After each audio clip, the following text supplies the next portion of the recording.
Wop bam boom. Welcome everybody into the High Noon Rant. I am Pugs Moran. Welcome to the RadioMisfits.com extravaganza. I'm a little punch drunk today, so you're gonna have to bear with me if you're unfamiliar with what today is. Today, the chat room. I'm sorry, before Byron gets on me. There we go. Hi, the High Noon Rant. I'm a little scattered. You can forget. I've been awake since 3:30 in the morning. It's a very weird phenomenon that I'm experiencing here today. We do this show every Monday through Friday at 12 p.m. Central Standard Time. It is a nonstop stream of consciousness rant. That means it's just me, one thought after another, on all of the current events, hot topics, trends, whatever it is that's happening in the world. I'm going to run through this list and I'm going to go, hey, did you hear about this? And then I'll give you a hot take and then we'll move on. By the end of this process, I hope that you will have at least a well-rounded idea of all the nonsense that people are talking about out there. It's everything that's being buzzed about. These are the trends. These are the headlines, the hot topics. One caveat. I don't do politics. I don't give a crap about how you voted. I don't. If you're tuning in here, you want to hear like, "Go Biden," "Oh Trump." You want to hear that stuff. You're not going to get that here. I don't give a crap. Talk radio has been destroyed in this country by people who seek only to divide and agitate. I hate that. What happened to talk radio when you used to just be able to get together with people you like and just goof on stuff and just have fun and laughs and be nice? Well, that doesn't exist anymore. Oh, lo be for one place. That's right. The Freak. So happy. Some of you folks, I know you were a part of it today. I read some of your messages. Thank you so much. But Sybil Summers and Lacey G and myself, we've been invited by the good folks over at the Freak 97.1 here in Dallas, Fort Worth, Texas, to fill in and do the mornings for the Downbeat, which is my favorite morning show. So it's like so cool because it's like, I'm a listener. I'm a Glenn. I'm a guy. I'm typically just on the outside looking in. So they're letting us do that. So we've been doing mornings. We're going to be doing. We did it today and then tomorrow, but it's a different schedule, y'all. It's much different. I mean, usually I wake up around 8 o'clock in the morning and I start putting together the show, and it's just, I don't know. It's weird. It's 12 o'clock. I've been up for what? Almost 9 hours. All right. So I told you how this show works. This mic's a little hot, isn't it? I think this mic's a little hot. Let me bring it down a little. The show works like this. It's essentially 4 different segments. We call them quarters: quarter 1, 2, quarter 3, and quarter 4. Quarter 1 is how we start the show. We jump right into erstwhile on this day. I give you a rundown of all the events that have shaped our understanding of this day.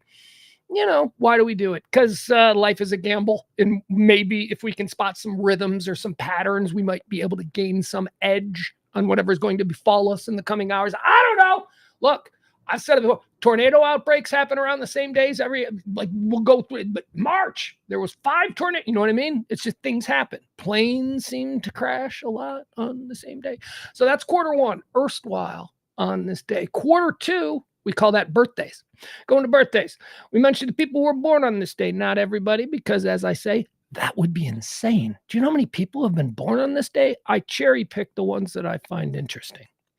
I look for people that I can rant on for about 10 seconds, and then we move on. That's quarter 2. Quarter 2 is birthday. Quarter 3, this is where we have some fun.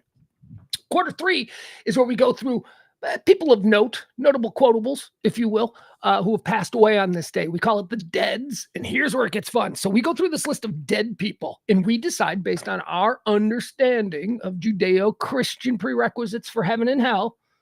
Right? We kind of have a common connective understanding of, who goes to heaven and who goes to hell. So we look at the dead people's resumes, and then we decide heaven or hell.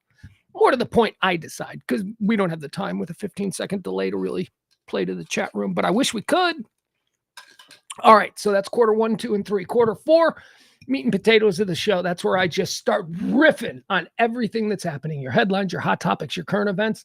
If it's something that's going on in the world, I will mention it at some point today during the show. Now, I'm already out of breath. I'm tired, man.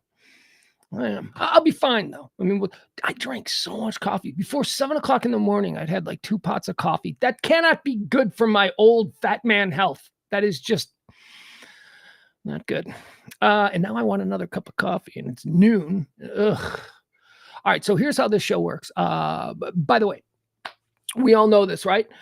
So this show is run by your gratuities. Now, I know Christmas is a bad month, and I don't hold that against you, but if there's anybody out there who can tip a little something to the show, we would appreciate it this month because we go month to month on this show. So tipping today will help ensure that we'll continue on in the next month. Now, the big tipper of the day, woo, that person, we get to call him, what? Why didn't this change?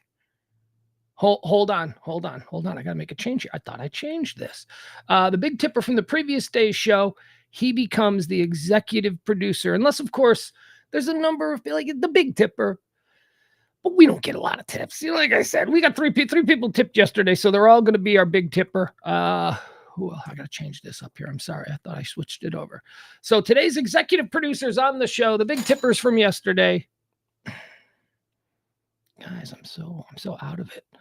There we go. There's our boys, Byron, Peter, and Terry. Thank you so much, fellas. I appreciate that. If you want to help out, you want to support this kind of talk radio, the kind of talk radio that doesn't seem to have a home on normal radio. That's the, just non-divisive, just people goofing on stuff, not being all sensitive, well, sometimes we get sensitive. Sometimes people in the chat room get sideways with each other, but we work through it because we're a family here. And like I said, we are 2.5 years strong. Every day for 2.5 years, we have been here. So if you want to help us continue, drop a little something at some point during the show today. It would be greatly appreciated. Although, again, with the caveat, man, it's Christmas. I know. I get it. So, how long could I do that? Thank you all. A number of you were very supportive today when Sybil and myself, Pugs and Sybil, and for the download on 97.1 The Freak here in Dallas, Lacey as well. And E was there hanging out. He's sort of my security blanket. I always like to have him around. So thank you, folks, and we'll do that again tomorrow. All right, let's get started with today's show. What do you say? It is the High Noon Rant with me, Pugs Moran, for what? Yeah, I'm sorry, I did the wrong day because I did it last night. I put yesterday's date, but that's okay. It is the 20th of December, 354 days already gone in this year. 354, that means how many? 11 days until New Year's Eve. Get those New Year's Eve plans started. All right, quarter one, let's get into it. Erstwhile on this day, this is where I talk about all the things that have happened. Again, not all the things. That would be crazy. It would just take too long. On this day in 1803, the Louisiana Purchase is completed at a ceremony in New Orleans. Very good. Louisiana, probably at the Hustler Club, right? Isn't that the historic Hustler Club on Bourbon Street? That's where the Louisiana Purchase was. On this day, erstwhile, in 1860, South Carolina becomes the first state to attempt to secede from the United States with the South Carolina Declaration of Secession. Whatever, South Carolina, whatever. By the way, South Carolina, I do not feel the same way about South Carolina and North Carolina as I do about North and South Dakota. My well and long stated belief that North and South Dakota should just be one state. There should be the state of Dakota. There's no reason for those people to have 4 senators. There's like 5 people in both states combined. They got 4 senators. Anyway, point being, I don't feel the same way about North Carolina and South Carolina. I think they're very different states. I think that North Carolina and South Carolina, although they share Carolina, to me, like North Carolina is very much, hey, buddy, what's happening? That's North Carolina. South Carolina is like more fabulous. You know what I mean? South Carolina just seems more artsy and sophisticated, that kind of thing. Whereas, it seems like Bubba's in North Carolina, and it seems like people who know about art in South Carolina. I think that's because of Charleston. Charleston's a very pretentious city. Erstwhile on this day in 1924, Adolf Hitler is released from Landsberg prison. Landsberg, that's a Jewish name. That's, there might be some weekend. Anybody ever look into that? His hatred of, maybe it's because, I don't know, moving on. We don't need to spend any time on Hitler, that guy. By the way, I've told you guys over the last couple of weeks, again, this is a stream of consciousness, and from time to time, we will chase rabbits. I've told you that because I'm an old man, I've now kind of exclusively started only watching World War II stuff. I have been watching World War II documentaries on Netflix for the better part of the last 2 weeks. And something that I realized last night? Hitler was not small. Hitler was not small. I'm watching, World War II in color on Netflix. I guess in my mind, I always thought that Hitler was like this little tiny weaselly guy. He's not. Hitler was kind of tall. Like whenever Hitler is, now I don't know if he's wearing like the DeSantis boots, that give him a couple extra inches. But every time Hitler was standing around other generals, he was taller than them. Most of them, not all. Like Goering was huge. Goering was like 500 pounds. Anyway, that's the point. Yeah, say what you will about Hitler. He wasn't as short as I think we think he was. On this day in 1940, the exact opposite of Hitler, Captain America, comics #1. The first appearance of Captain America made its debut. Published on this day in 1940. Erstwhile, on this day in 1946, here's a little fun fact I shared from the morning show on The Freak today. Did you know it was on this day in 1946 that It's a Wonderful Life premiered in theaters to horrendous reviews? I think I'm an alien. I think I must be an alien. Because today on the morning show, to a room full of people, I said, It's a Wonderful Life. Everybody like that? Everybody know? To the man or woman, as the case may be. Everybody in the room was like, that movie sucks. What? It's a Wonderful Life sucks? Really? I mean, I was shocked by that. I thought at least somebody in the room would be like, no, I get it. That's a beautiful film. That's a real George Bailey. He sees what, Bedford Falls would be like. What people hate that movie. Why do they hate that movie? Anyway, point being, everyone hated that movie when it first came out.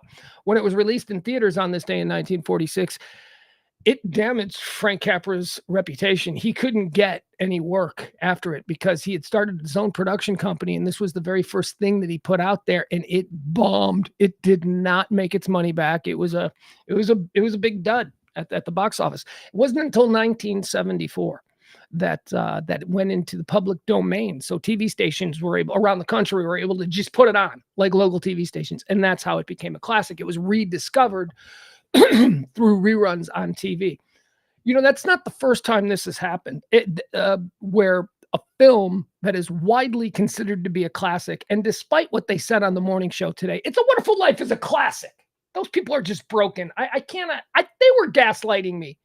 That's what I think was happening, because I started to think, wait, does this movie suck? Only if you're broken is basically what I think. But there was another film that had a much more tragic effect on its creator, because although this film today is considered an absolute classic, when it was released, it was blitzed by the media. The critics hated this movie. It got terrible reviews. The guy who wrote this movie, who in my opinion, and name you should know, and I'll tell you the name. The guy who wrote this movie is one of the comic geniuses of my lifetime. He's all the things that I think are hysterical, he has a major hand in. And he wrote Caddyshack. Caddyshack came out. He was in Hawaii with Chevy Chase. And he saw Gene Shalit on the Today Show. Remember that guy? Gene Shalit, the movie guy with the big giant mustache. Gene Shalit was on the Today Show, and he torched it. He just completely torched the film. The creator of Caddyshack, after watching Gene Shalit's review, jumped off a cliff to his death in Hawaii. And that's Doug Kinney. Doug Kinney is his name. He was one of the National Lampoon writers and performers, and he was an absolute genius. He was a comic supernova. And because he put so much, he thought Caddyshack was going to be so funny. He thought people were going to love this film. And he saw Gene Shalit, and he read the rest of the reviews, and he went, I guess I'm not built for this world. God, if he had only had a little bit of mental health help. Because Caddyshack, I mean, now this guy dines out forever on Caddyshack. Tragic story. Frank Capra also had his career upended by a film that we now consider a classic. On this day in 1946, It's a Wonderful Life premieres in theaters. On this day in 1989, we invaded Panama. Remember when we were doing that when I was a kid? Like when I was a real little kid. Like I was never a kid when I think Vietnam was basically over by the time I started being a kid. But there was like 7 or 8 years of peacetime in the 70s. We had a Cold War, but there was no hot wars involving America. And as a kid, I remember thinking, we never have wars. And now as a grown man, I look back and I'm like, well, that was only like 8 years where we didn't have wars. Because in the 80s, we started picking fights with people. We started needing to defend we started to justify our defense budget. So we went, who do we go after? We went after Grenada. Remember when we went hard on Grenada? And then on this day, we went after Panama. Today was the day that we invaded Panama, all for one dude, Manuel Noriega. On this day, erstwhile in the year 2019, the United States Space Force becomes the first new branch of the United States Armed Forces since 1947. Not a new branch. It's Strategic Space Command. They just rebranded it. All the same people who had the same jobs at Strategic Space Command. All they do now is have different uniforms, and there's different logos. Space Command. There you have it. Well, I guess we're calling it Space Force now. Quarter two, let's get into quarter two. Let's talk about some births. See, but nobody knew about Strategic Space Command because it was boring, because it was science stuff. I mean, you got to give Trump credit. What he did was he rebranded it in an attempt to kind of reignite an interest or an excitement in the space program, while at the same time giving himself some glory for, I don't know, it wasn't a bad thing. I don't think it's a bad thing that we're paying more attention to this stuff. But as I said yesterday, I like my space travel funded by billionaires. Not because and I'm uncomfortable with it because I don't want a billionaire owning Mars, and that's kind of where we're going. But I'd always thought that only a government could be trusted with this kind of thing. Space exploration being as important to humanity and our evolution as a species as anything else, in my opinion. So I always thought, let's let the government, let's have we the people be in charge of that. But we can't get anything done. And we went to the moon 54 years ago. We ain't done anything interesting. For 25 years, our big space thing was the space shuttle, which was basically just a flying F-150. It was just a pickup truck. That's all it was. It was so bad. And we lost interest in the space shuttle. And so now we got billionaires taking us places, which is very cool. Space Force formed on this day in 2019. All right, let's get into the birthdays. Quarter two, folks. Want 'em. They say it's their birthday. We don't have any music rights, so from time to time I have to sing. Born on this day in the year 1881. That's right, an oldster. Ladies and gentlemen, please welcome Branch Rickey. Branch Rickey, a good man. Branch Rickey, despite all kinds of problems, he integrated baseball alone by himself. Branch Rickey, he was the general manager of the Brooklyn Dodgers who... despite everybody's objection, he went, yeah, you know what? Jackie Robinson can play the infield and he can hit. So we're bringing him up. Branch Rickey, born on this day in 1881. Born on this day in 1898. Granny Clampett. Look at this. Irene Dunn. All right, we got to do that thing. We got to do that thing where we look and see if there are any hot pictures of Granny Clampett. Like, did Granny Clampett used to be hot? Let's see. Irene Dunn Young. Let's see, younger. Well, she was Granny Clampett, so. Okay. All right, y'all. Let's see. We can play the would you game with Granny Clampett. And I think that I am solidly in the wood category. Ladies and gentlemen, the beauty of Granny Clampett. Look at her. It's a good looking lady. Not bad. Not bad at all. All right, let me see here. Look at her, striking, handsome woman, as they say. Look at that. That's Granny Clampett, man. She's actually pretty. Granny Clampett. All right, happy birthday, Irene Dunn. Long dead. She's been dead a long time. She's just dust at this point. Born on this day in 1921. Ladies and gentlemen, one of my favorite, and I don't know that people remember him. I don't know that he is as appreciated as he should be. Happy birthday. Born on this day. What year? Oh my God, what year was he born? Well, let me make sure I get this. 1921. Wow, he's older than I. Is he dead? He's dead, right? You got to be dead. You can't be born in 1921 and still be alive. Well, I mean, you could, but George Roy Hill, film director, ladies and gentlemen, George Roy Hill. And for some reason, I mean, you don't really hear his name associated with the great filmmakers of the 1960s and the 1970s. But he is, man. He is a. Let me just give you a couple of. All right, I'll tell you what. I don't want to do a draft on George Roy Hill, but anyway, let's just say here are a couple of examples of films that George Roy Hill made. How about Butch Cassidy and the Sundance Kid, 1969? Redford Newman, iconic Hollywood epic. That's a fantastic film. I mean, that's not just a cool movie. That's a fantastic film. Butch Cassidy and the Sundance Kid. How about Slaughterhouse-Five in 1972? You ever seen that movie? How about The Sting, 1973? He worked a lot with Paul Newman. George Roy Hill was Paul Newman's preferred director later in his career. So we've got him directing Paul Newman in Butch Cassidy and the Sundance Kid. We got him directing Paul Newman in The Sting. Was he also in? No, it was Redford. Yeah, 75. He did The Great Waldo Pepper. The Great Waldo Pepper starring Robert Redford. This is George Roy Hill. But are you ready for this one? I'm about to drop you one that even if you didn't like any of those movies, you're going to go, he did it. Yeah, he's in. Ladies and gentlemen, George Roy Hill is the director of Slapshot. Quite possibly the second best sports film ever. That's right. I consider that's how good Brian's Song. I consider Brian's Song the first best, but quite possibly Slapshot is the second best. He also did Funny Farm. I don't know if you remember Funny Farm. Funny Farm was a movie with Chevy Chase. I think it was a bomb at the box office, but I remember going, why doesn't anybody like Funny Farm? That movie's hysterical. Here's what I remember from Funny Farm. They took over a farm. Like they moved into Chevy Chase and his wife, they moved into a farm or something. And it was a running joke. Throughout the course of the movie, there was a golden retriever that was left behind on the farm. And in the background, like throughout the whole movie, the golden retriever would just run through an open field. Like they were always looking for the dog. Like that was always sort of a minor point. But then, when they were doing something else, you'd see the dog. And I always thought that was so funny. So there you have it. Funny Farm. Also, The World According to Garp. If you've never seen Robin Williams in The World According to Garp, that's also a George Roy Hill film. George Roy Hill is a true cinematic genius. I love his films. Born on this day in 1942, Bullet Bob Hayes. That's right. Dallas Cowboy legend. Ring of Honor? Yeah. Bob Hayes is in the Ring of Honor.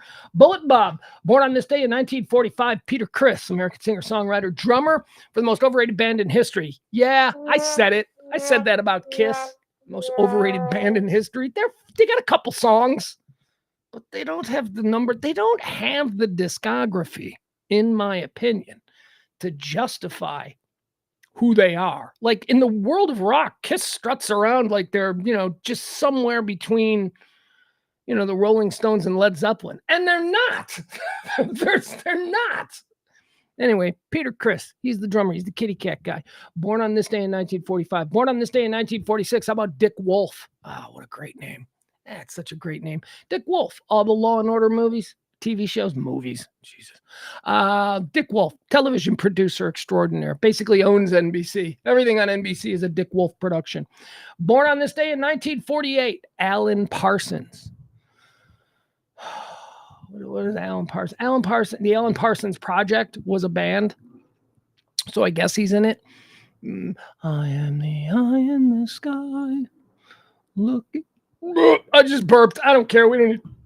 There we go again. We don't need to listen to Alan Parsons. The Alan Parsons Project. Alan Parsons, born on this day in 1948, 1966. Now I'm hiccuping. Born on this day. This is what happens with a stream of consciousness. You just keep talking, and at some point, the body's going to go, nope. Born on this day in 1966, Chris Robinson.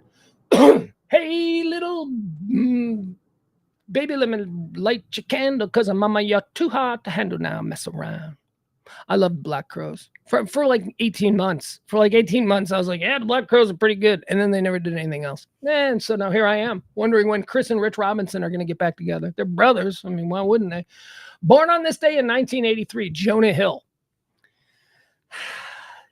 Am I crazy? Like, Jonah Hill's a grown-ass man now. He's like a middle-aged man. He's closing in on middle age. Does anybody else always think of Jonah Hill as a kid? Like, to me, I still think of him like, oh, what is he, 19 now? I can't get past that. Ladies and gentlemen, those are your birthdays for today, the 20th of December, year of our Lord, 2023. Let's go into some deaths, huh? Let's talk about the people who passed away. quarter 3 here of the show. These are people who've passed away. And as I say, we open up the books on them and we look at their resumes and we decide heaven or hell. Dead on this day in 1812, Sacagawea. She helped Lewis and Clark. She was like, I don't know what she did. She was...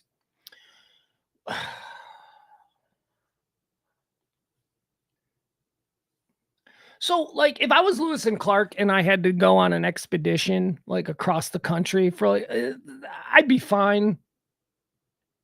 I mean, I wouldn't be fine. It'd be hard. It's not something I'd ever sign up for. But what I'm saying is I would be fine. Here's where I'm going with this. So there's a lot of stories about Sacagawea being a sex slave. Like, have you ever heard these stories? And I'm like, I don't know. Did they really need that? Like, how horny how long were they planning on being gone? And did they not think they were going to be? She was, I mean, from my understanding, Sacagawea, who died on this day in 1812, was important because she was like an Indian who knew the terrain and understood. So I don't know. I don't know where I was going with that. I don't even know why I referenced that. It's just such an ugly thing. Moving on. But what if she was? What if that's like the whole thing was? Like, what if we got the whole Sacagawea thing wrong? Like, what if she was a princess who was kidnapped and she was used for... Because that's, what a lot of people say. A lot of people say that was pretty common. All right, born on this day. Never mind. I was going to say, no, I was going to follow that line of thought about how that was a thing where they would just... Frontiersmen would kidnap Indian women and just... I said I wasn't going to make it a thing, and then I started talking about it. Get the conversation back on the conversation tracks. Here we go. Born on this day, or dead on this... Oh, Sacagawea, she's in heaven. She's because, we're putting her in heaven. Dead on this day in 1968, John Steinbeck. Yeah, he's an author. He's in hell. Authors are nuts. They're all crazy. Dead on this day in 1971, Roy O. Disney. Boy, sibling rivalry, huh? Imagine you're a bigwig in the Disney company, but you're like Walt's little brother. Or was Roy the older brother? That would make it even worse. Like if Roy was the older brother and it's the little brother who was Walt who became Roy Disney. I gotta put him in hell. I don't know anything about him. I just we'll put him in heaven. He's got the Disney name, right? Why? I don't know. Whatever. Doesn't matter. Dead on this day in 1996, Carl Sagan. We're putting him in heaven. I loved Carl Sagan when I was a kid.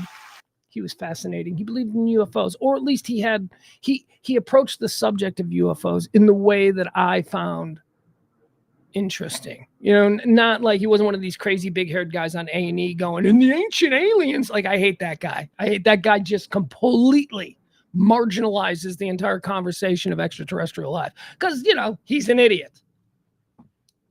Sagan wasn't. Sagan's going to heaven. Carl Sagan. We missed this one. I skipped over it. And that's okay. It's not really a national thing. On this day in 1976, Mayor of Chicago, Richard J. Daley, the last king of Chicago, passed away. And I remember exactly where I was. It was a couple of days before Christmas. I was at the Evergreen Park, Illinois, the Evergreen Plaza right there on the south side of Chicago. And my grandmother, who had worked for the Daley administration, we were in the mall and we passed by a TV set and it was breaking news that Mayor Daley had died. And I remember as like a 6-year-old, 7-year-old kid. I mean, I remember visibly noticing that this is before you were getting texts and all that stuff. People found out big news all at once and they gathered around the one source, which was a TV. And I just remember thinking, wow, this is really big. And then my grandma was crying. And then I remember we had to go to a payphone and she had to call my grandfather. I don't know. It's just very weird. I don't know. Anyway, that's my memory of on this day in 1976. Mayor Richard Daley of Chicago passes away. Who else do we have? Here's one. Yeah. Hold on. Gotta spend a moment on this one because this one I've got some thoughts on. Hot takes, if you will. Sorry. I'll need a drink here. Dead on this day in 2009, Brittany Murphy. Oh my God. Did you watch the Brittany Murphy documentary series on HBO Max? I mean, her husband killed her. And I guess that, is fine because he's dead now too, because he was the total piece of garbage. But her mom was also, man, Brittany Murphy seemed like an absolute little innocent angel who's just had very little self-confidence and was very insecure, and she just let other people lead her around. What a sad story. Brittany Murphy, dead on this day in 2009. Brittany's in heaven, putting her in heaven. Dead on this day in the year 2022. Didn't even know this guy was dead until last night when I was putting this list together. Franco Harris. That's right, of the Pittsburgh Steelers. Running back, Franco Harris. At one time he was challenging for the all-time rushing yards.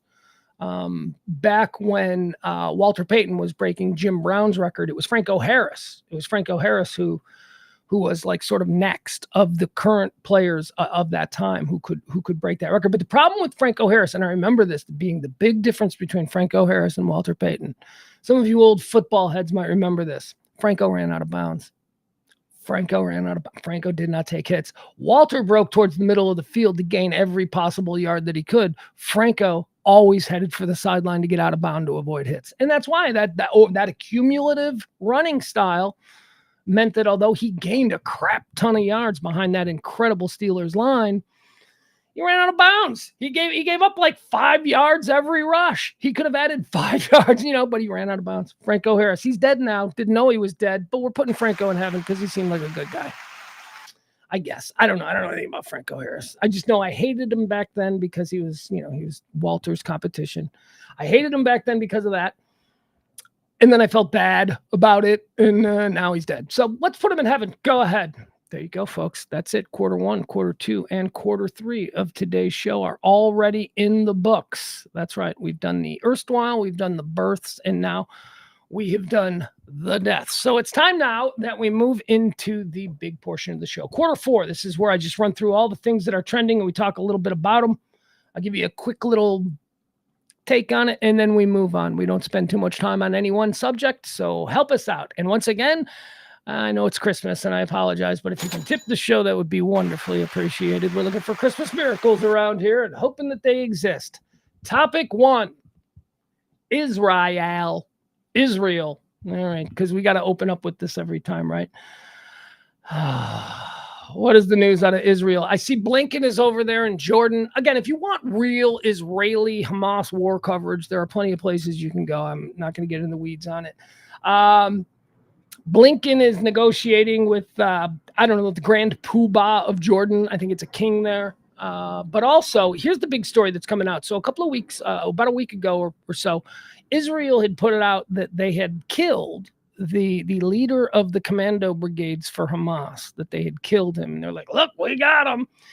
And then yesterday he reappeared. He popped up like the whack-a-mole game that all of these terrorist types seem to be engaged in constantly. So he's alive. So he popped up, and Israel's like, what happened? We told the world we got him. And they're like, yeah, we didn't get him. He's walking with a limp, though. So they think they may have injured him. But whatever, he's still out there, and he's still calling the shots. Do you remember that? Remember the guy who was in charge of, I don't know if it was ISIS or he's one of the Taliban guys? We killed him like 10 times. Over the course of 5 years, we killed him like 10 times. I'm not kidding. And tonight's top story in Syria, Abu al-Baker was killed today by United States Special Forces. And then like a year later, today, it was the same guy killed over and he kept getting away. He either kept getting away or all news is BS, which is why you should come here and listen to this show. What else is trending today? Let's see. Israel. Okay, the Trump story. Colorado kicked him off the ballot. All right, Colorado, that's we're not going to get into this. I don't care. Again, if you want to hear this stuff, go somewhere else. Colorado has removed Trump from the ballot. Moving on. Epstein names. Whoo, the Epstein list. I cannot imagine that we live in a world where we're actually going to get to see the Epstein list. But there's a judge in New York that's saying that we are. Virginia Dufresne. I'm sorry, I don't pronounce her name wrong. The girl that Prince Andrew kind of, little, I don't even know. That's such a gross story. Whatever. That girl that was involved with Prince Andrew and tied into the whole Epstein thing. Because of her case that she brought and won against, was it Andrew or the royal family? I don't know. She won a big case. Because of her winning that case about a year ago now, A judge in New York has said that, yeah, we can make public the Epstein names. But here, let me give you the story. So I just gave you my quick. I'm going to tell you exactly. Look, I don't want you going off with me half-cocked. I don't know exactly what this is about, but let's cover it exactly, right? Over 170 of Jeffrey Epstein's high-profile associates will be named in court documents set to be unsealed in the first days of 2024.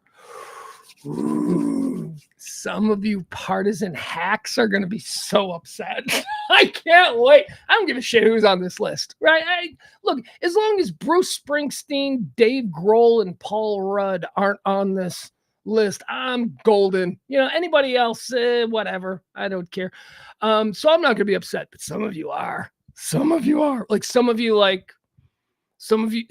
who like hitched your wagon to like a specific political party, you're gonna get some names in there that you're gonna be angry about. And you're suddenly, it doesn't matter if you're right or left, you're gonna see a name and you're gonna be like, fake news. None of this is true. Because that's what we do now. We don't actually live in reality. We just consume the information that we want and we process accordingly. So, I'm just telling you, prepare yourself. There are gonna be names that are going to upset you. And it ain't going to be all the names you want, right? Like what? How come there's no Tom Hanks and Oprah on here?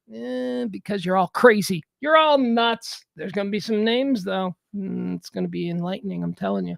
A judge has ruled to unseal documents that would name 170 John Does, who are Epstein's friends, recruiters, and victims within the coming weeks. Okay, not real high on naming the victims. I don't think that's something that they necessarily need to do. Recruiters? Is that like Ghislaine? Is that like Ghislaine Maxwell? She was like a recruiter? I don't know. Clients? See, and then it says clients. Like are these just people who did business with them? Because isn't it possible to been in business with a billionaire and not be a child molester? I mean, I don't know. I'm just, spitballing here. The hundreds of files will shed new light on the late financier's sex trafficking operation and his network of influence. There are going to be names, people.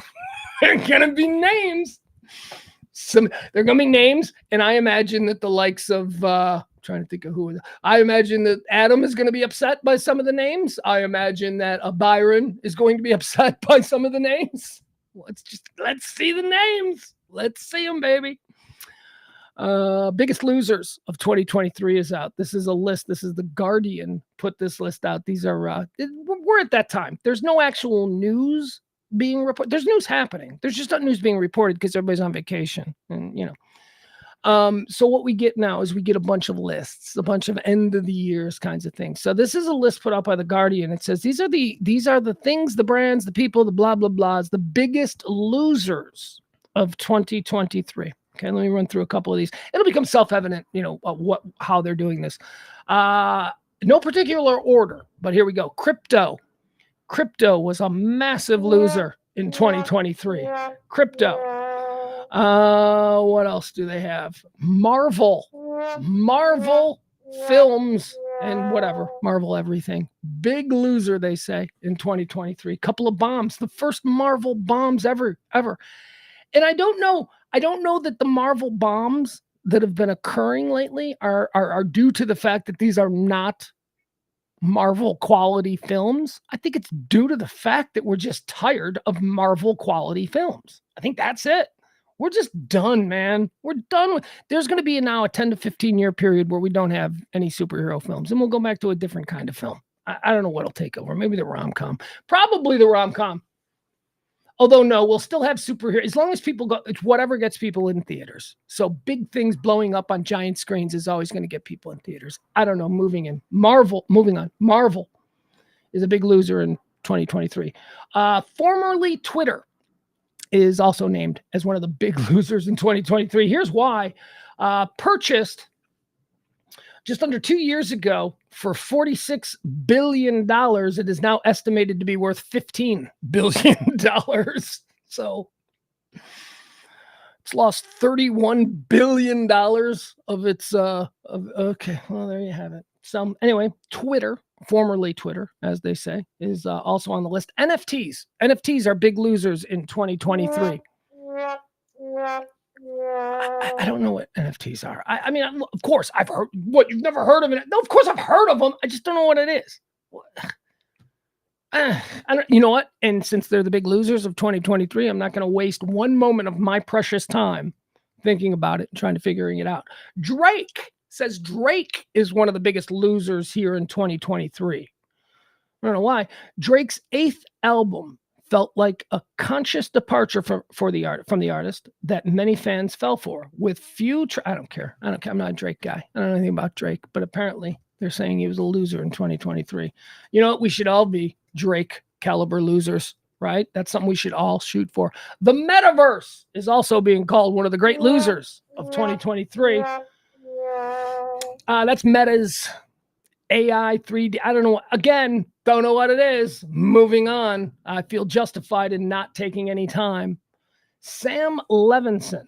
Sam Levinson is a big loser in 2023, according to The Guardian in their year-end list of the biggest losers. Sam Levinson is the creator, showrunner. I don't know if he's the creator. He's the showrunner for Euphoria on HBO. And then he had his big, hey, you want to do something else? Yeah, I do. And he did that thing, The Idol, and The Idol was awful.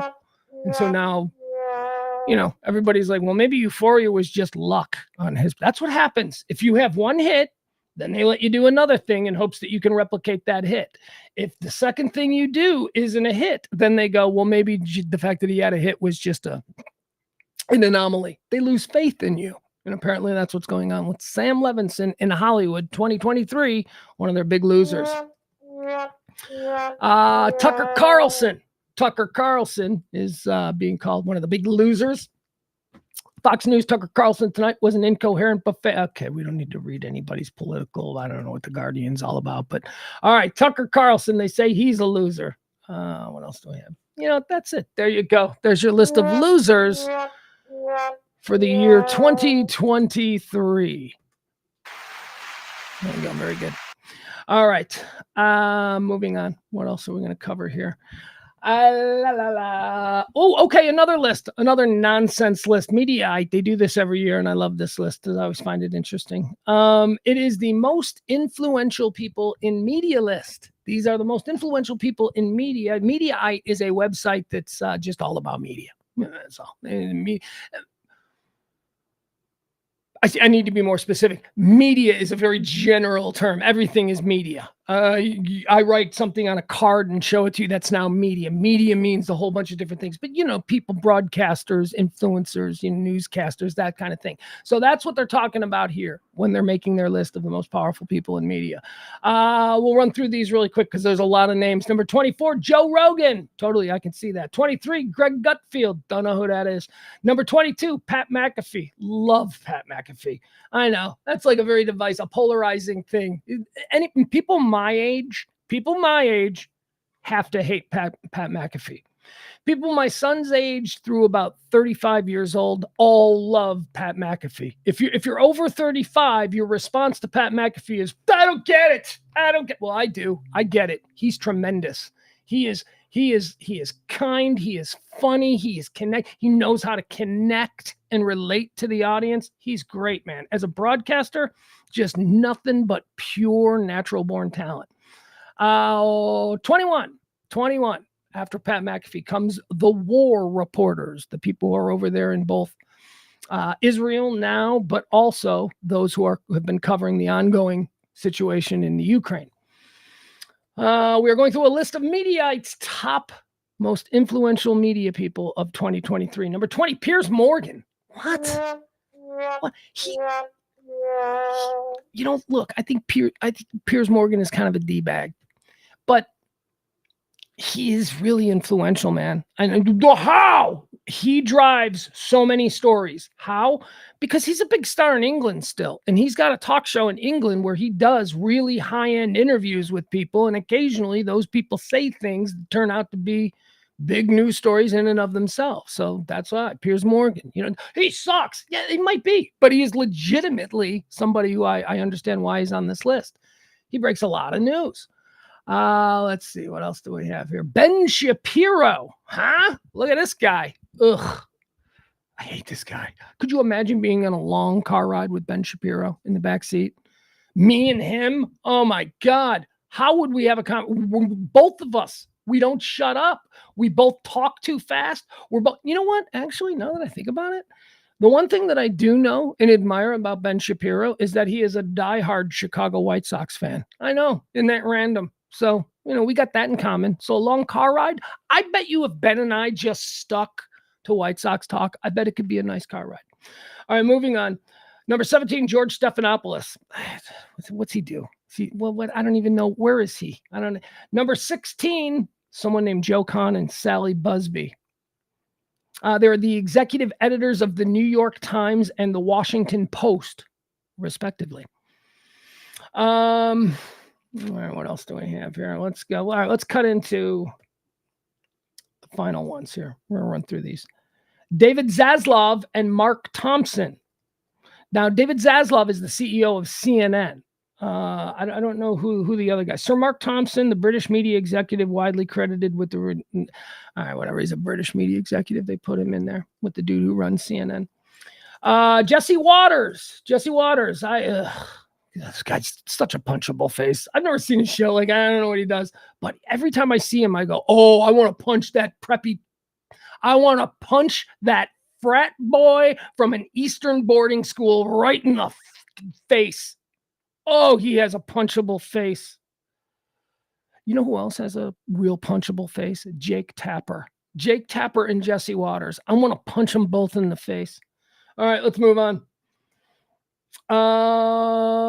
Maggie Haberman. Yeah, whatever. She always looks like she needs a bath. Like Maggie Haberman, like I've been watching her on the news now for like 5 years. She came out of nowhere. I know she was a writer for the New York Times who then ended up being on TV because she's the Trump whisperer. That's what they call her. For some reason, Trump grants Maggie Haberman all kinds of crazy access and has for like 5-6 years now.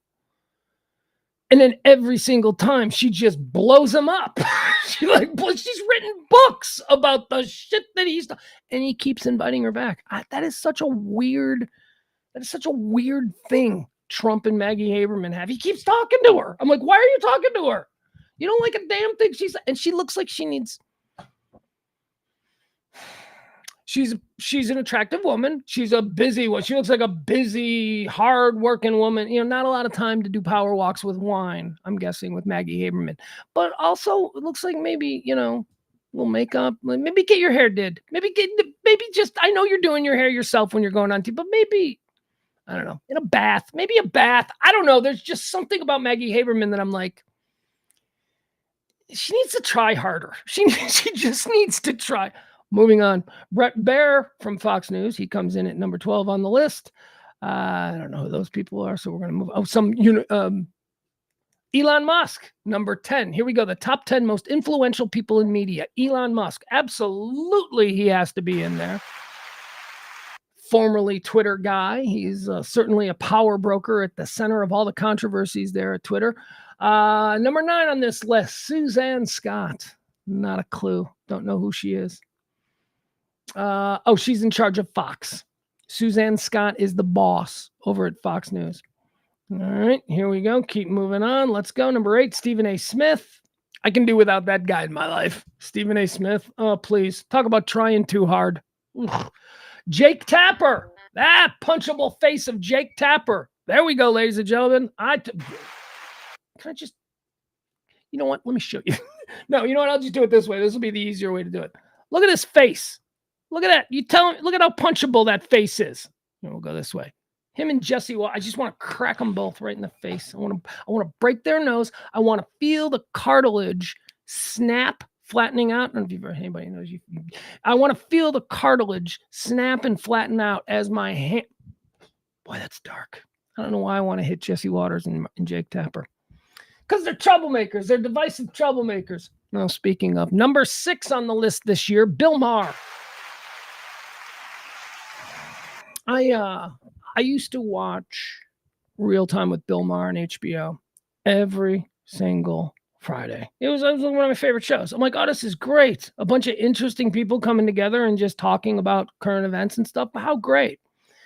And then at some point around 2016, it just became nothing but politics. And not even politics. I mean, I could almost handle if it was just general politics, but it just became all constant hate politics. It's a hate. It's, ugh.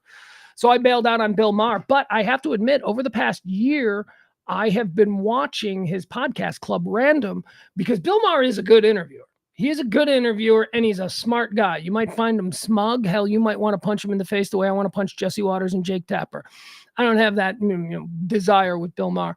But he is a good interviewer, and he has great guests, and he has really interesting guests. One that I just listened to, Bill Maher's Club Random from last week. I was listening to it, like a 2-hour just hangout with John Mellencamp, who I love. I love John Mellencamp. And John Mellencamp is such an interesting guy, and the two of them, fascinating. Anyway, Bill Maher, he comes in at number 6. All right, let's move in now. 5 through 1. Here we go. Mediaite's 5 most influential people in media. Number 5 is Matt Drudge. Every year, Matt Drudge gets in there. This is a guy whose entire empire is founded upon a jizz-stained dress. That is what Matt Drudge had a website that nobody paid attention to. It was a weirdo, underground, political website. Nobody gave a crap about it. And then somehow he got the information on Lewinsky's jizz-stained dress. And boy, oh boy, we were off to the races. Yeah, Matt Drudge is a multi-millionaire a dozen times over. The Drudge Report is not a site that I go to a lot because it's too political. We don't really do a lot of politics here. But man, oh man, I can totally see that dude came out of nowhere, just did it on his own. Number 4 on the list of most influential. Man, she's hot. She's hot, but I don't like her. She's mean. And you know how I've told you I have an attraction to bitches. Like I like a girl that's got a little bitchy. Not like this. This chick is just mean. Megyn Kelly, but so hot. Oh my God, she's beautiful. Megyn Kelly comes in at number 4. Number 3, can't watch this show. Have no interest in watching Joe Scarborough, his wife, Mika Brzezinski, and Willie Geist. Do you know about Mika Brzezinski's dad?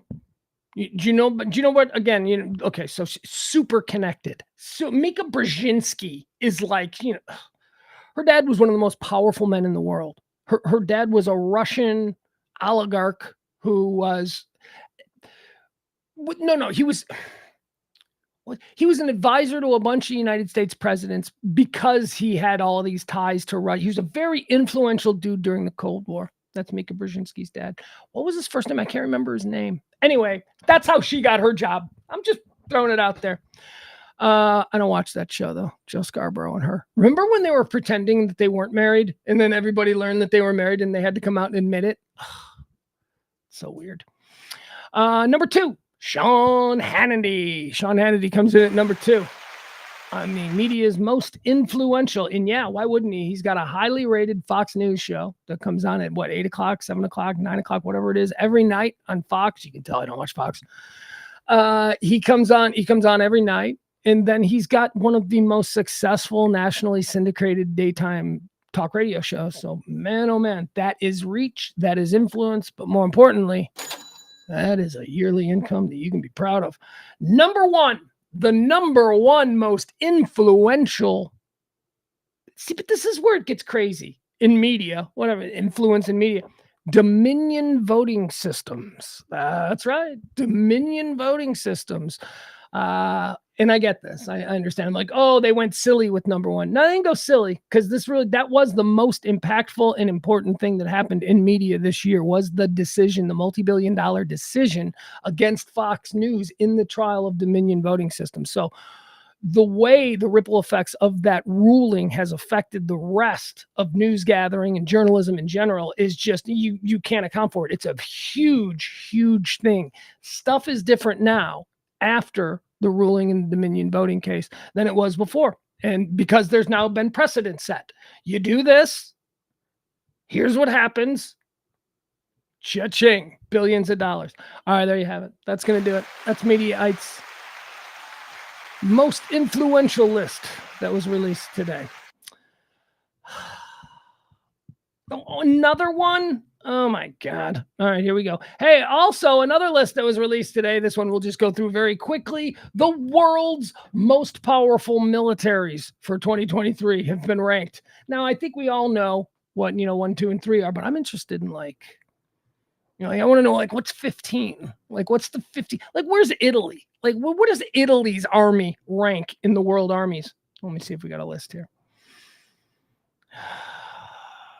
Germany's only 25. Well, that's fine. We need to keep them sort of marginalized. Thailand has a bigger, more powerful military than Germany. Taiwan has bigger than both of them. Saudi Arabia. I don't like to hear that. Saudi Arabia with the 22nd largest army. Spain, 21. Spain comes in at 21. For crying out loud. Okay, hold on. My thing just froze up. We were doing so well, too, weren't we? Number 20, Poland, the Polish army. The Polish army is deadly unless somebody needs to change a light bulb. Then we got all kinds of, oh, look at me, old-time Polish jokes. The Polish army. How many battalions does it take to change a light bulb? That's what I ask. Number 19, most powerful army in the world is Vietnam. See, these are the ones I'm interested in. I'm interested in these ones. I know what 1, 2, and 3 is going to be. China, Russia, the United States. It's going to be that. But I'm interested in these ones. Who do we not want to scrap with? Because, the right circumstances, they could hang. Israel is number 18. This is shocking to me. I thought Israel would be much higher. I'd always been led to believe that Israel had one of the top 5 most, important and skilled militaries in the world. Israel comes in at 18. Number 17, this is going to be a problem for Israel. Number 17 is Iran. Yeah, you don't want to see that. No, sir. No, you don't. Number 16 is Australia. Who goes to war with Australia, right? Australia goes to war with other people, but has anyone ever gone to war with Australia? I guess the Japanese kind of flirted with that during World War II.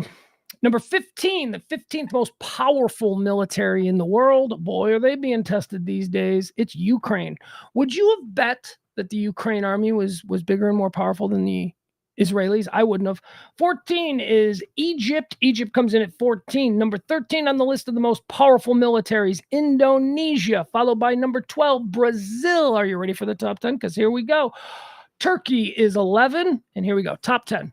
All right, so these are the top 10 most powerful militaries. I asked the question, here it is. The number 10 most powerful military, ladies and gentlemen, Italy. Italy. It was an honest question. I had no idea. If you told me that Italy had the 50th most powerful military in the world, I'd be like, yeah, that checks. That makes sense. But if you told me they got the number 10, I'd be like, yeah, that checks. I don't really know where to sort of evaluate Italy. Here's what I know about Italy. Because remember, old man who's been doing nothing but watching Netflix for the last 2 weeks, Netflix World War II documentaries. Italy was a curious case in World War II, you guys. They didn't know whether they were coming or going. So originally they were out of it, but then they started buddying up to Hitler. And here's why, because Hitler really admired Mussolini. Hitler was the new fascist on the block. And Mussolini had been in power for a while. So when Hitler rose to power, he sort of gravitated towards Mussolini. So they kind of became friends. And then what happened? Then what happened? Italy, we invaded Italy through Sicily, and then we slugged it out. And then the Italian army quit. The Italian army was we don't really want to do this anymore. And then the Germans were left behind, and the Germans were like, hey, where are you guys going? And then they killed Mussolini. The German people rose up, and first they arrested Mussolini, and then he was rescued by the Germans. They broke him out of jail. And then he went back because Hitler's like, nah, we're going to put you back in power. And Mussolini's like, I don't really want to go back there. And Hitler's like, nah, we're putting you back there. And Mussolini goes back and they kill him. And then, even though Hitler still thought he was calling the shots in Italy, the Italian government that rose up after Mussolini struck a deal of no aggression with the Allies. So Italy was like, hey, we're out of this, man. Look, we made a mistake with Hitler. They were a curious case. They are, to this day, the number 10 military in the world, Italy. Number 9 is France. France is a pretty big military. France has their stuff, man. France is a nuclear nation. They got nukes. Number 8, Japan. I didn't know Japan had a military. I thought we took their toys away from them and didn't give them back. I thought that was the deal. I thought that was part of our situation. We have bases in Japan because we will be their, protectors.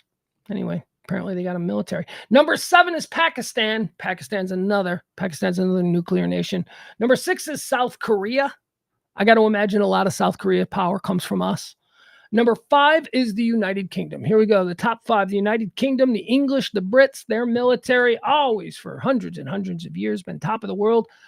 Interestingly enough, though, the United Kingdom's military is number 5. One of their former colonies is number 4. India. India comes in at number 4 in the world's largest militaries or biggest. What is this? World's most powerful militaries is how it's worded.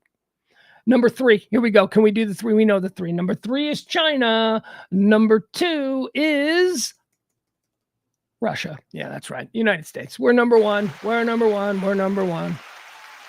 We're by far the biggest in the world. What does it say about us? The United States military retained its undisputed place at the top of the ranking, although China's efforts have narrowed the gap over the years. Global Firepower said the U.S. took the top spot as it showcases commanding numbers in key material, financing, and resource categories. The U.S. was given a power index score of 0.0. I don't know what that means. Let's move on. There you go. If I was like a military nerd, which I kind of am with my, Netflix World War II documentary kick that I'm on. That might mean something to me if I was more of a military nerd.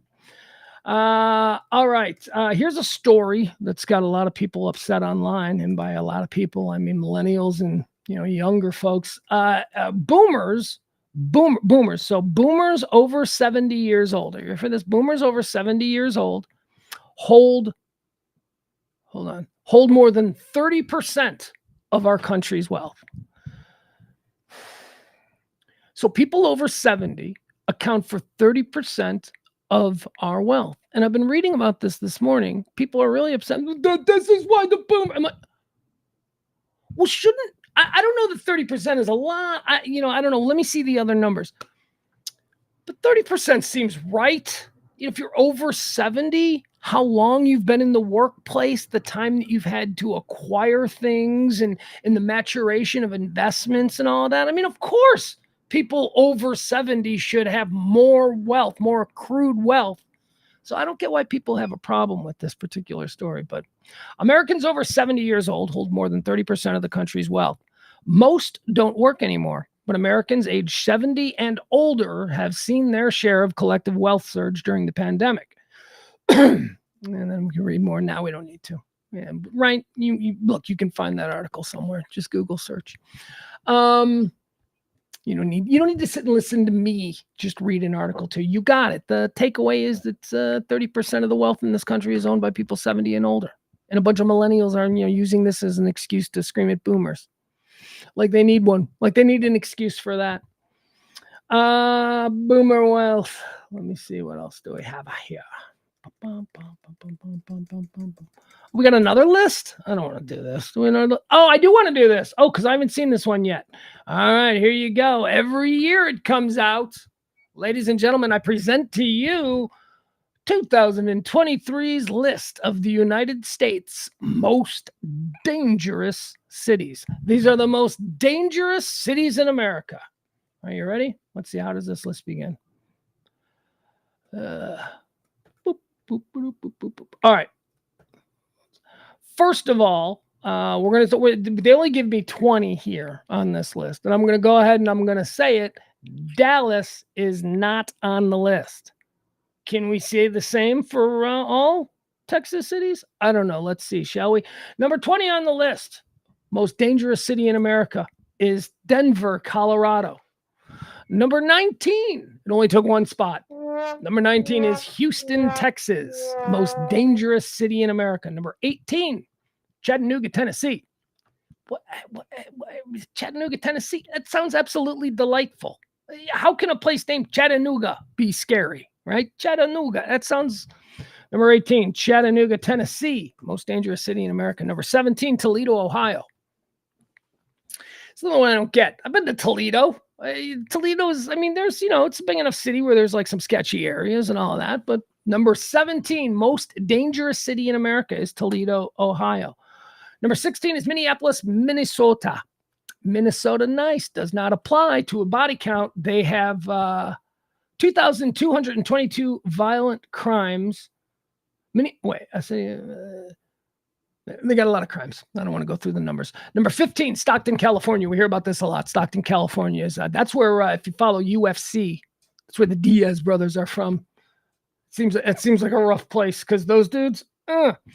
All right, here we go. My home state of Illinois is represented at number 14. Will it be represented again in the nation's most dangerous cities? Number 14 on the list, Rockford, Illinois. Oh my God, Rockford is the worst. Rockford is...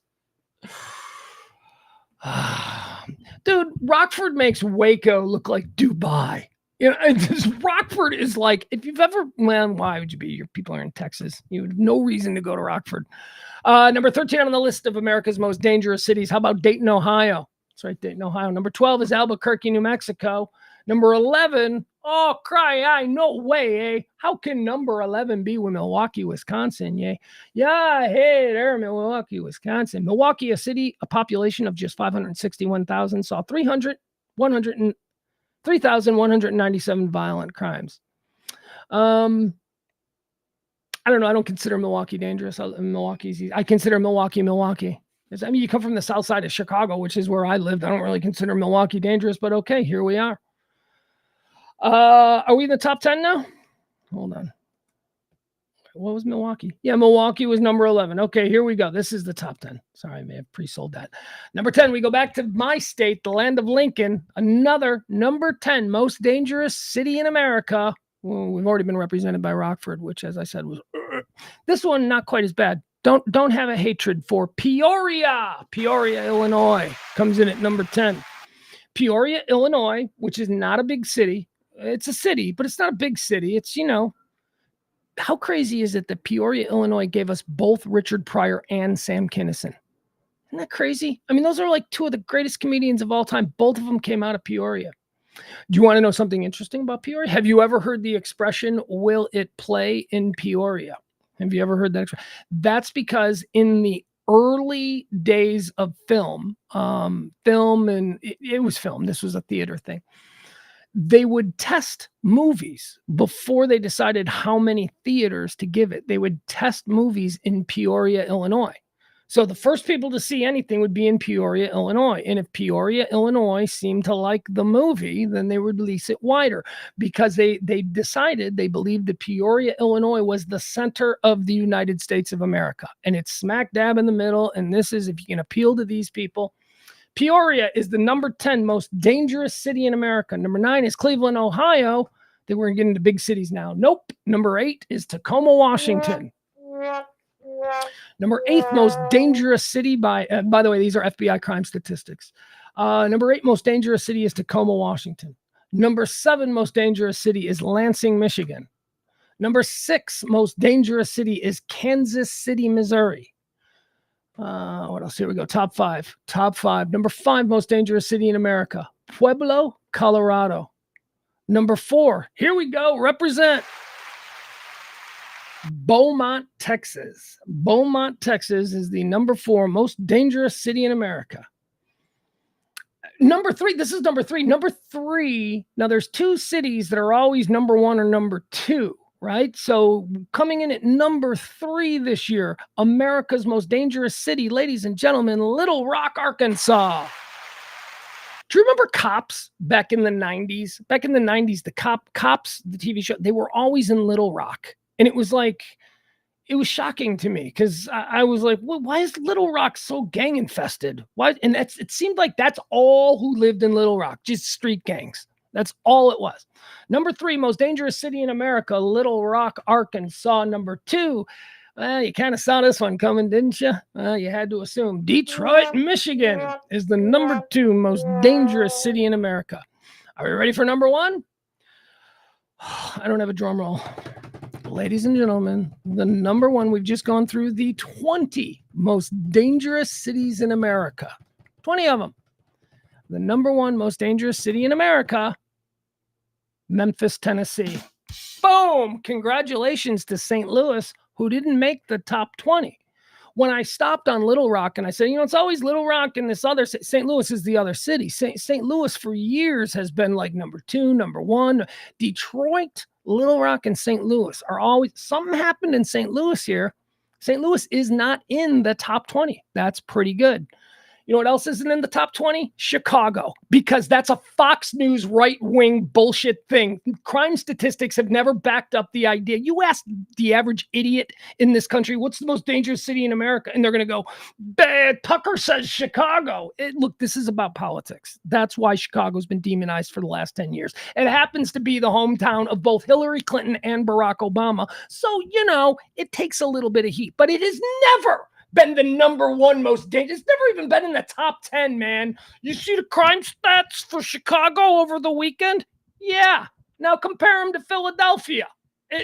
You're not putting that under the microscope, are you? You're just talking about Chicago because you're looking for something bad to say in Chicago. So when you go, 17 people got shot in Chicago, you're not saying that, 20 people got shot in Houston, because that doesn't fit your narrative, because you want to talk about, what is it? Are they lefties in Chicago or something? I don't know. I've never felt that way. My mayor was Daley. Daley was basically a fascist, and we loved him. So you got me going here. And I've been up for a while. But yeah, there you go, idiots. Chicago, according to the FBI crime statistics, not even in the top 20 most dangerous cities in America. I hate that. You people are all so programmed with bad information, and you just go with it. Memphis. You want to get stabbed? You want to get shot? You want to get beat? Memphis. St. Louis. Little Rock, Arkansas. Detroit. These are the most dangerous cities in America, year in and year out. Although, congratulations to St. Louis, because they didn't make the top 20 this year, which is good. Here's a sad one for those of us here in Dallas. Well, maybe it's not. I don't know. Maybe this is why they're going out of business. But there's bankruptcy filing for a restaurant here in Dallas, a chain of restaurants. I think there's 2 of them. There might be more, whatever. But man, do I have fond memories of this place. It was just after bars, late at night, Buzz Brews. Ladies and gentlemen, Dallas's iconic late night cafeteria and all night coffee house. Just filled with drunk people at 3 a.m. ordering Denver omelets. Buzz Brews is going out of business. They filed for bankruptcy. That's a real bummer. I mean, when I think of like places here in Dallas that I have really warm, fun memories of, Buzz Brews. Here, I'll give you the story. I don't know what exactly. Maybe they'll tell you exactly how many of these there are. I thought there was only 2, but there might have been more. 20-year-old iconic Dallas restaurant chain files for. You see, it says chain here. Files for Chapter 7 bankruptcy. Oh, it's Chapter 7 too. Chapter 7's the bad thing. Chapter 7 bankruptcy is the form of bankruptcy where you will not continue operating. Where Chapter 13 is the restructuring of your business in order to maximize profits, in order to pay back that's what Chapter 13 is, right? That's bad, but at least you get to stay in business and you get to keep going and keep trying. Chapter 7, what they're going through, that's complete liquidation of assets. That means that we're going to sell everything and we're going to get you out of hock. So that sucks. Although, if I'm being honest, I haven't been to Buzz Brews in 10 years. So it's not like I was helping keeping them alive. Buzz Brews Kitchen, small restaurant chain, has run into financial trouble. Buzz Brews Inc., the Dallas-based company, behind eateries known for hearty breakfasts and late hours. Yeah, just a great late hour. See, where I'm from in the Middle East, we have ethnic neighborhoods. And so there's all these different sort of things. So when we leave the bars in Chicago, we go to a Greek diner. We go to a 24-hour Greek diner where you open up a menu that's the size of a phone book and you can get everything from prime rib to, French toast. That's my first wife used to say she wouldn't eat at a Greek diner because there's no way that anyone can be that good at cooking all of that stuff. I'm like, yeah, it does kind of make sense.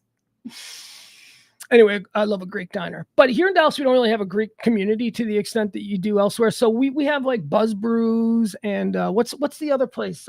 Cafe Brazil, which is another great one. Man, I mean, they're every bit as good. They're every bit as wonderful. I'm gonna miss old Buzz Brews. I mean, probably not, because as I said, I haven't been there in 10 years. But you know what I did though?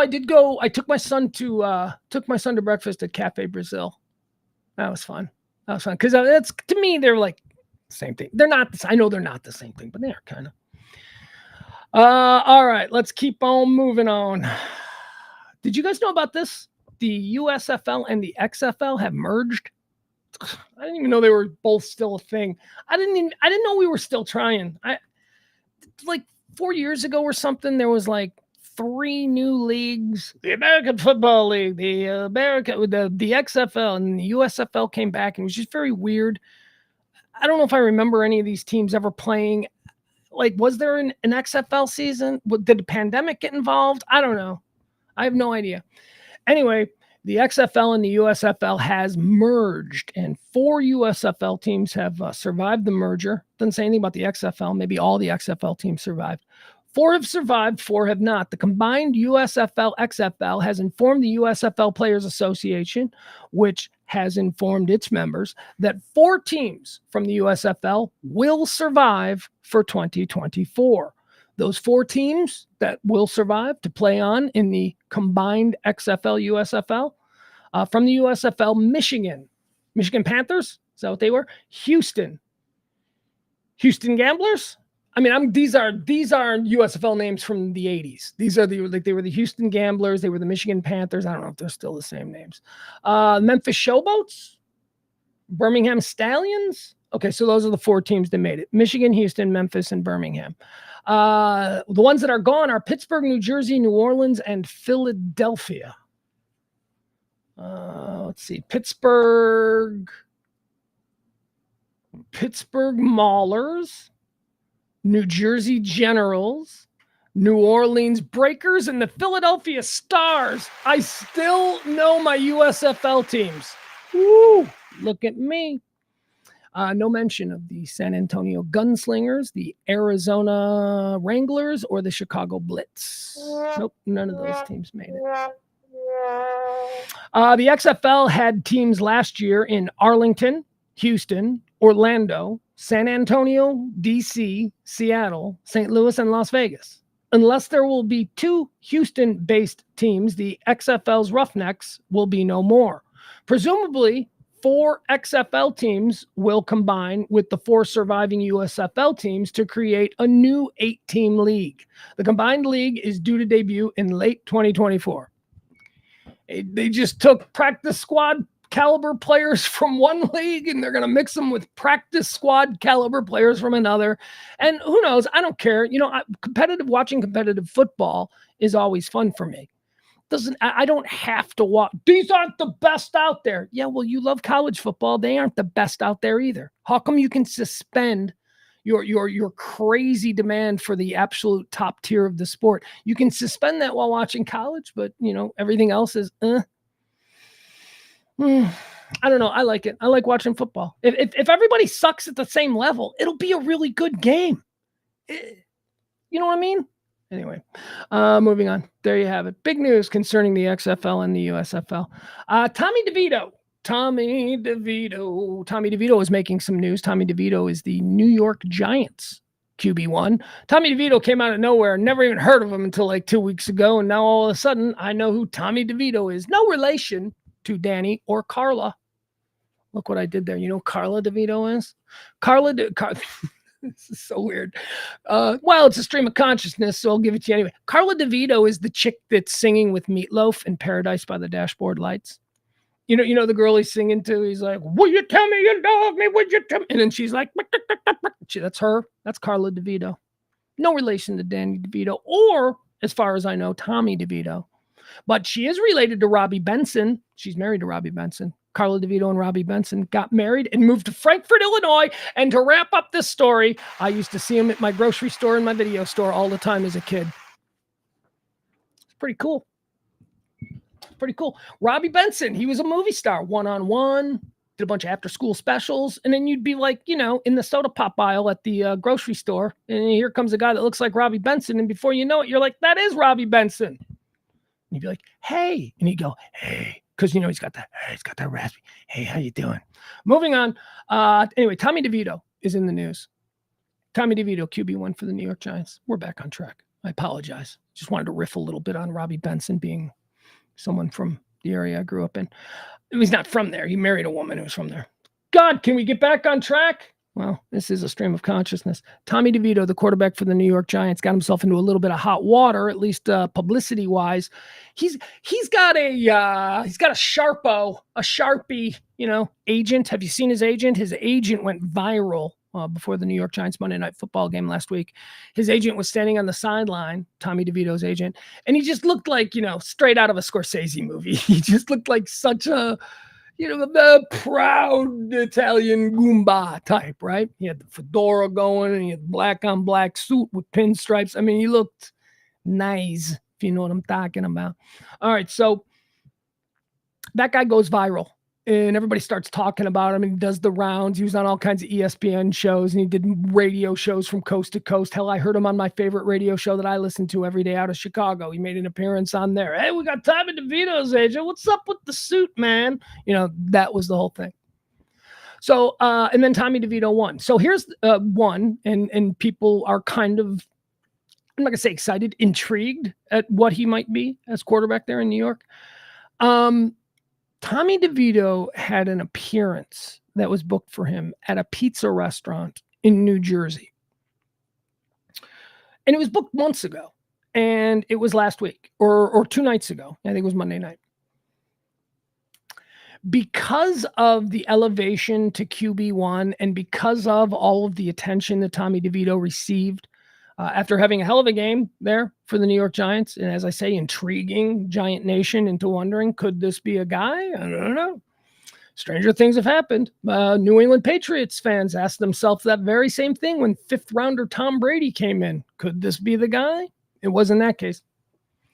So this pizza restaurant appearance that Tommy DeVito had, the day of the event, the agent who went viral because of his Goomba suit on TV called the pizza restaurant and said, hey, things have changed. I know we made a deal for X amount of money, but Tommy's a big star now, and Tommy can't be wasting his time at your stupid little pizza joint. We're going to have to double the price if you still want Tommy to come by. Well, this mom and pop pizza place, they were like, well, we can't do that. Are you kidding me? I go, we think it's great that we got him for the price we got. We can't be afford. We're not paying for Peyton Manning to come here. What's wrong with you? So they canceled the event, and they canceled it, and it became kind of a story. The people who run the pizza place, they went viral. They put out a post. Tommy DeVito canceled. His agent called us today and said the price is now doubled. So we said we can't meet that. So we're sorry. Tommy DeVito will not be appearing at our pizza place. So obviously that did not go well. Now, a lot of people heard about it. It started trending on Twitter. What a D-bag this guy is. Tommy DeVito sucks. And can you imagine that he did this? Guess what Tommy DeVito did? Tommy DeVito saw that happening online, got in his damn car, and drove to the pizza place and did the appearance for twice the amount of time that he was supposed to do for $0. That's right. Come on, man. Let's celebrate people making the right decision. Tommy DeVito went, oh, this is not good for public relations. I got that. He did the right thing. I hope he fired that stupid Goomba agent of his. Ugh. A nice story. A nice little Tommy DeVito story, I thought. Okay. Oh, one more thing. Yeah, I wanted to show this. Check this out. So we're done. We're out of show. I apologize. I told you we're going to be probably a little bit quicker than the typical 2 hours that we do, just because I'm all jacked up and I'm not able to. Just cut me a break. Please help me out. You guys are cool. You guys are always cool. Shouldn't have to ask. I know I don't have to ask because you guys are awesome. My long-standing belief that whenever in quarter 3 of the show, when we do the people who have died, and I say, these are the people who have died, and we list them off, and we look at their life's resume, and then we put them to heaven or hell. There are a couple of hard and fast rules that I have, like all actresses go to hell. All actresses, they just go to hell. It doesn't matter how beloved they go to hell because they're actresses, because actresses are just some of the worst people. Maybe actors are as well, but I'm just telling you, I have personal experience with actresses, and they're just so irritating. One of the other rules that I have is politicians. All politicians, I don't care what you are, you're going to hell. I'm not even going to entertain the idea of putting you in heaven. I don't care. You're a politician, you're going to hell. With maybe some, I don't know, like probably no exceptions. The other thing is football coaches, right? I put football coaches in hell. Why? Because football coaches are some of the worst people that walk the earth. They're small-minded. They're too aggressive. They're weirdos. They're very weird people, football coaches. And also, not nice people. Football coaches are not very nice. Now, I want to show you something, because something that you almost never see a football coach do after a loss. You never see a football coach claim responsibility. You never see a football coach go, hey, by the way, it wasn't anything that you guys did. It was me. My game plan was, that is just something that the ego of the typical football coach does not allow for. So let me show you this. This is going around today. I think this was from Hard Knocks in season with the Miami Dolphins. Let me show you Mike McDaniel. Now, Mike McDaniel may be the exception to my rule about all football coaches go to hell. Mike McDaniel is a different kind of coach. He seems to understand how to connect with these players in a way that is maybe new. I'm not going to say that he connects better than any other coach, because that's not true. Coaches connect with players all the time, but in a new way, in an interesting way. So after a Miami Dolphins loss, this is how Mike McDaniel addressed his team. Listen to this, and tell me you just don't think that this is an incredible guy. Who's in this fucking room, and what we're gonna make of it? You with me? So we're gonna hit this, and if it's brutal, fuck yeah, bring that shit, okay? Because we're trying to do something today that other people won't. Let's just look at it straight in the eyes. It's pretty simple. We lost the game for 15 different reasons. And I have my hand fully in that shit, okay? Trash plan on my part against their zero. There's better shit than having to throw a fadeaway jumper, okay? Now, I've got a quarterback trying to overcompensate for me. I never see Tua miss any throws. I never have to coach him on throws, but the opportunities we had, whoa, shit. And that's what's happening a lot, is overcompensating for your teammates. An elite player trying to take the game in his hands. A heavy turn to try to fucking pick this dude off. Which I appreciate the intent, but let's learn from this shit, understand that we can trust each other. That was probably the quarterback's best play. That happened.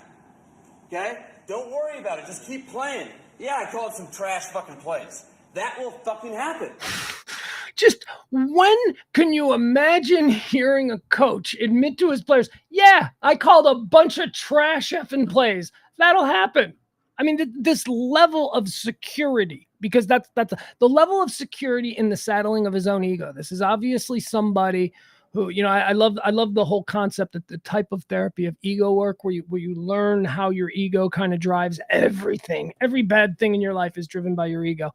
This is a dude who seems to understand his ego. He completely gets it. This is really refreshing. Mike McDaniel continues talking to his team, the Miami Dolphins, taking full responsibility.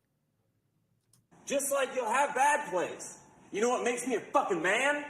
Is that I don't blink at that shit, nor do I avoid it. I'm gonna learn from that shit. You don't get mad, you don't get sad. Fuck that shit. Okay? We learn lessons. Okay? We're about to get ready for the Jets. Adios. Come on, right? That's pretty great. I love that guy. I don't know if he's a good football coach. I don't know if he's a good football coach. I know that the Dolphins are a fun team to watch, but Brandon Staley had the San Diego Chargers being a fun team to watch for a period of time. So I don't know what that is. But I do like him. I think that he's a very interesting guy. And I bet you when all the NFL football coaches get together, I bet you he feels really out of place. I don't know that he has a whole lot to maybe, I don't know. Andy Reid seems kind of cool. I was going to say, I don't know if Belichick, let's put it that way. I don't see him and Belichick having a very close and understanding relationship. All right, guys, that's gonna do it for today's show. I don't know what I'm gonna do now. Geez Louise, we got a meeting at 6 o'clock. Kelly and I are gonna record our practical picks at 6:30. I gotta make it till at least then. It's 2 o'clock. 4 hours here. Oh, I'm so tired. I'm so tired. I need a nap. We are Sybil, me, and my former coworker, Sybil Summers, are doing mornings on 97.1 The Eagle. Oh, wow. Look what I just said. Sorry. 97.1 The Freak, formerly The Eagle, here in Dallas, Fort Worth. So, yeah, I woke up really early, and I didn't get a great night's sleep. Tonight, I'm going to get a great night's sleep. Tonight, I'll probably be asleep by 9 or 9:30. So, we are not doing Radio Misfits shows this week. I do apologize for that. I might do a live show Christmas or maybe a Christmas Eve show or something like that because I'm not doing anything. I mean, I'm just, and I don't get I don't get my kid for Christmas. Not like you should get your kid. No. It's my choice. No. The Christmas memories that he's getting are way better than hanging out with dad and eating Dinty Moore stew out of cans. That's it doesn't. So I'm glad that he has all of that. Christmas for me starts the next week when I get my kid. When he comes and he gets 2 Christmases, and we eat Dinty Moore out of cans together, and it's wonderful. We sing carols. It's very nice. So maybe I'll do a show on I don't know. I could pop up. Thank you so much to all you people and all the support that you've given me as far as the whole freak thing goes. You guys are the best. I can't say enough about those people at that station. I have never worked with any of those people. This is why I'm going to let you pull the curtain back. I could tell you a little something about radio, about people in radio. The people who do, I mean, look, you guys know me. I do this every day. You sit here with me. I am a broken, insecure, self-aware. I am self-aware, broken, insecure, and trying to be better middle-aged white man. That's who I am. Radio is filled with people like me who are not self-aware. People like me who are all of those things and they revel in it. It's a mean business. Showbiz. I don't mean to call it showbiz, but any place where there's a spotlight, it's going to draw people who are a-holes, right? So radio is filled with a-holes. This station, The Freak, I've never worked with any of these people. I mean, that's not true. I mean, there's a whole bunch of people in the sales department and stuff. And Jasmine, remember Jasmine from the Jagger Show? Jasmine's over there, but she's not on the air. So there are people there that I know that I have relationships with. But as far as like Mike Reiner, who is a radio Hall of Famer and, 1, 2, or 3 in the most iconic talk broadcasters in Dallas, Fort Worth, certainly in the last 30 years or 40 years, incredibly kind to me. For no reason. He doesn't have to be kind to me. Last night, we went to their freak party, their freak Christmas party, just to stop in, just to say hi. And I was talking about how I was very anxious about it because radio people are mean. And look, I could take it. I ain't a pussy. But, I am honest about it. If somebody says something that hurts my feelings, I don't go, that didn't bother me. I'll go, no, that bothered me. And you should kind of be aware that you say that shit and it bothers people. That's who I am. So I was a little bit concerned that I would be going there and all of these other hosts who do these incredible shows that I'm a fan of. I listen to that station. I listen to all those shows. I'm coming in to fill in for them. That is typically in this business not a role that people enjoy because it's a territorial game. The people who I'm filling in for are my favorite morning show. So, that's one thing. So I'm familiar with how they do things. But secondly, they were so welcoming. There was absolutely none of that insecure bullshit out of Danny Bayless, KT, or Mike Soroy, nor should there be. I mean, that's sort of the greater point, is that it's absurd. I mean, there's no competition. This is an opportunity for me to have a little bit of fun on the radio. It's a nice little nice little, hey, Pugs and Sybil are back. There's some people who might be interested in that on some level. So it's stunting and it's over the holidays and it's not a big deal. Everybody was so nice to us last night. I was a little bit nervous. I'm like, are they going to be? I had never met Mike Soroy before. Mike Soroy, big embrace. Like, oh my God, such a friendly, kind dude, encouraging. KT is, always just one of the most enjoyable people to be around. Who else was Reiner? Reiner was so nice. Whenever I talk to Mike Reiner, it's always like one of those situations where I feel like, okay, I got to wrap this conversation up first because there's no way that he wants to keep talking to me. And last night, me and Sybil just sitting at a table. Reiner wraps up his show. He says goodbye to everybody else. And then the place is completely empty. It's just me and E and Sybil and Reiner. Mike's just standing there and he's having conversations with us. And he seems to really be enjoying talking to us, which is, he's an intimidating guy. So that was nice. And I don't know, they're just such wonderful people. And I couldn't be more blessed to, like I said, I don't know them. So for them, I've never worked with them. These guys are all ticket guys, and some of them were at 105.3 after I was there. I mean, I think on some level, we are all aware of one another. I mean, maybe to a lesser degree, they're aware of me, but I'm certainly aware of them. Danny Bayless and I have been friendly for years and years, so he's always a wonderful guy. Kavanaugh, who I just can't get enough of. I love Kavanaugh. I think he's so funny. And he's so weirdly funny. I find him so interesting. I don't know. They're just great people. And today, I don't know if you heard the crosstalk. God, man, that Christina Ray is such a little. She's like Sybil. She reminds me of Sybil. She's just got such wonderful energy, and she's so kind. Anyway, I just couldn't. I can't tell you. I'm a little bit tired, and so maybe I'm rambling. I can't tell you how happy I am to be over there just hanging out for the little short time that we are. So support those folks if you support me. So please support me over there. Pick up the phone, call in, say hi. They don't do a lot of calls on that station, so the listeners really don't know to call. And so that kind of a thing. We got some today, but a lot of them were not really. Hey, just tell Pugs I said hi. You want to go on the air? Nah, just tell them I said hi. It's like that, which I appreciate, but come on. All right, guys, that's going to do it. We're going to wrap up. I'm scatterbrained. I haven't eaten anything since like 2:00 yesterday. Yeah, I didn't eat anything. I couldn't eat. I was very nervous. All right, we're out of here. I love you guys. We'll see you tomorrow. I got to do the proverbial. If you can tip the show, that'd be great because the show runs because of you guys. And this is always a really bad month. So if there's anything you can do, thank you so much to today's executive producers, the great Byron, the great Peter, and the great Terry. Tomorrow's, if someone tips today, I don't know, that'll be the executive producer of tomorrow. That's how we do it. Big tipper of the previous day gets to be the executive producer. So thank you guys. I got to get out of here. I can't go to sleep. I don't know what I'm going to do. I got like 4 hours. I got to do something productive. Oh, I'm too tired to do anything productive. You know what? These have been my last words.